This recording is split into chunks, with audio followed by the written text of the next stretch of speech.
साहब, आप बहुत पहले से कह रहे थे कि जलसे जुलूस नहीं होने चाहिए, एहतियात करें, मगर खुद तहरीक इंसाफ ने इस बात की पासदारी नहीं की।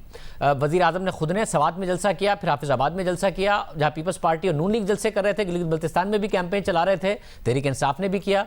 फिर काबीना में फैसला हुआ कि अब तहरीक इंसाफ जलसे जुलूस नहीं करेगी, मगर उसके बावजूद आखिर तक गिलगित बल्तिस्तान में तहरीक इंसाफ ने भी कैंपेन की, नून लीग और पीपल्स पार्टी ने भी की। अब अपोजिशन कह रही है, जब फैसला किया गया है कि आप लोग अपने जलसे नहीं करेंगे, कि जी हम तो करेंगे, तो किस तरह मैनेज करेंगे? देखिए, एनसीसी का तो फैसला है कि कोई भी बाहर की गैदरिंग, कोई भी एक्टिविटी, सरगर्मी जिसके अंदर एक जगह पे 300 से ज्यादा लोग मौजूद हों, इकट्ठा होने की जरूरत हो, वो उसको इजाजत नहीं दी जाएगी। अब वो जाहिर है उसकी इम्प्लीमेंटेशन जो है वो सूबाई हुकूमतों के जरिए होती है। और जो सिंध की हुकूमत की राय थी हमारे पास, जो आई भी है उनके पास लिख के, वो यही कहते हैं कि बाहर की सरगर्मियों के ऊपर कोई पाबंदी ना हो, क्वांटिटेटिव रिस्ट्रिक्शन यानी कोई मैक्सिमम तादाद ना दी हो उसके अंदर। वो सिर्फ कहते हैं कि जो एवेन्यू है वहां पे 50% से ज्यादा की कैपेसिटी नहीं। अब मुझे बताएं, आप कराची में हैं, शारे फैसल की कैपेसिटी क्या है?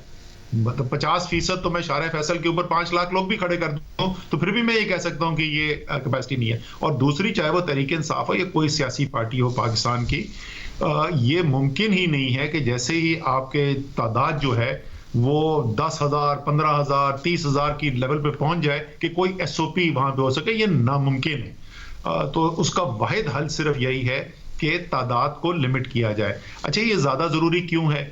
ये ज्यादा जरूरी इसलिए है कि वबा का फैलाव बराह रास्त तो है ही है इन एक्टिविटीज से, लेकिन उससे अहम चीज ये है कि पैगाम मुल्क को क्या मिल रहा है।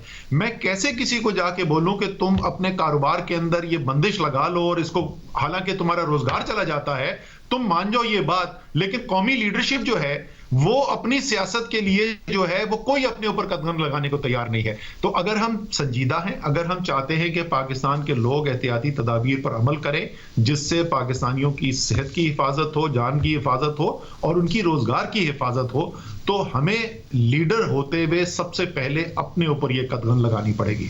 मतलब इस सवाल का सामना इस्लामाबाद हाई कोर्ट में हुकूमत को करना पड़ा जब अदालत ने कहा कि हुकूमत खुद जलसे कर रही है और इंडोर शादी हॉल्स पर पाबंदी लगा रही है। अब जब हुकूमत ये कह रही है कि ना करें, हम नहीं करेंगे, अपोजिशन भी ना करे, अपोजिशन नहीं मान रही है, तो इसको क्या अब जबरदस्ती इन्फोर्स किया जाएगा? देखें, पाबंदी तो एनसीसी ने अप्रूव कर दी। अब तो सवाल सिर्फ ये है कि उस पाबंदी को लागू करने के लिए क्या रास्ता इख्तियार किया जाएगा। क्या रियासत ताकत इस्तेमाल करने के लिए तैयार है, या सियासी लीडरशिप जो है वो खुद ही इस फैसले को कबूल कर लेगी?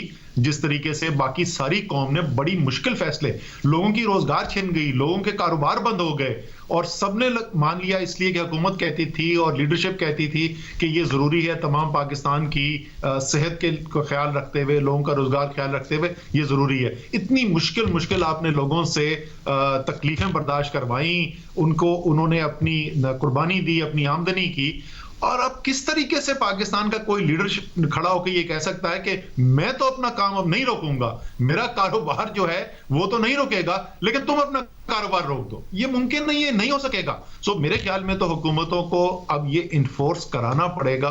उसके बाद वो जाहिर है वो ये बोला जाएगा कि ये सियासी बुनियाद पे हो रहा है या नहीं हो रहा, लेकिन हुकूमतों का काम होना चाहिए, तनकीद बर्दाश्त करनी चाहिए। मेरे ख्याल में इसमें भी तनकीद बर्दाश्त करनी पड़ेगी।